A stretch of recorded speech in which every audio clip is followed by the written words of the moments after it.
Go marry a promiscuous woman and have children with her, for like an adulterous wife this land is guilty of unfaithfulness to the Lord. Why are women represented as vessels of sin? Why does God use women as objects for hidden meanings? Do they have no real worth to God? Gomer is the wife of Hosea. She is described as the harlot of the town and is married to Hosea because God told Hosea to find a wife of whoredom. They have three children, Jezreel, Lo-Ami, and Lo-Ruhamah.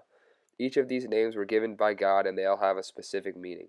Gomer is a very contradicting character in the book of Hosea, and many have debated her significance in the Bible. The Song of Gomer by Michael Card was released in 1992. The song is written from the traditional Protestant interpretation of the biblical text concerning Gomer. Don't know what he sees in me. He is spirit, he is free, and I, the wife of adultery, Gomer is my name. While it does not have a sense or tone of disapproval, it's neutral, more so just describing Gomer, her life, and perceiving her to be questioning how Hosea can love someone like her.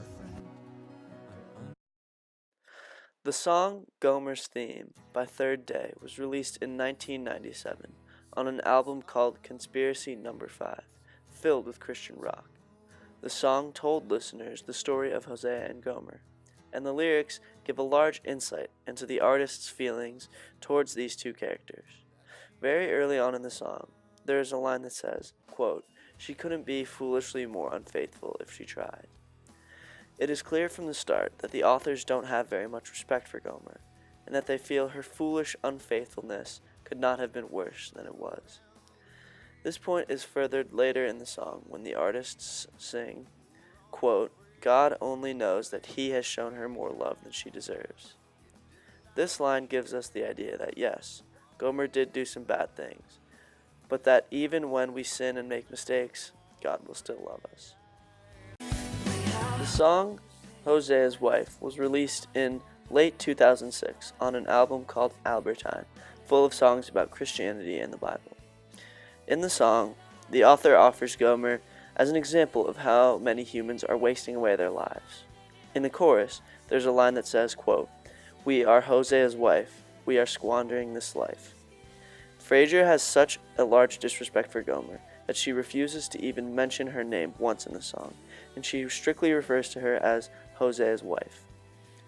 The artist eventually addresses the problem she is seeing with humans in the last stanza of the song, saying, quote, "We are more than dust." She is motivating her listeners to be more than Gomer, and is essentially comparing Gomer to dust. Clearly, Fraser views Gomer as a very bad character in the Bible and is not sympathetic with her even slightly.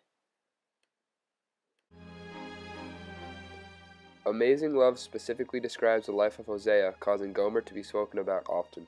The movie portrays Gomer as the wife of Hosea, who was a harlot before they married.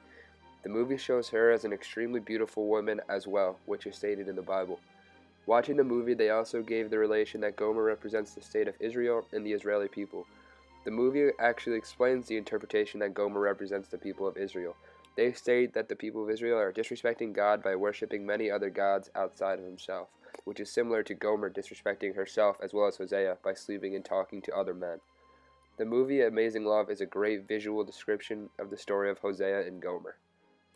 While there is not much physical violence towards a woman in these chapters, there still seems to be some lack of respect or even dehumanization of them here. God is using Gomer as a tool for himself in this section to show Hosea and the Israelites his feeling toward them, and it almost feels like she is stripped of any of her own human emotions. Gomer becomes an object that is used to present a message to other people, which is not necessarily the best way for a woman to be portrayed in the Bible. To me, this section of the Bible could be very dangerous because of the negative way in which it devalues women. If everyone in our world viewed women in this way, as objects, then we would certainly not be a very productive society. Not only does God use Gomer and her children as a metaphor for his people, but he also uses her to teach a lesson. In much Christian interpretation, God is showing that being promiscuous and unfaithful is not good in the eyes of the Lord, but also that he will always love and appreciate all of his children no matter what the circumstance. Gomer is used by God and Hosea to send a message to the Israelites about what they have become and what they need to change.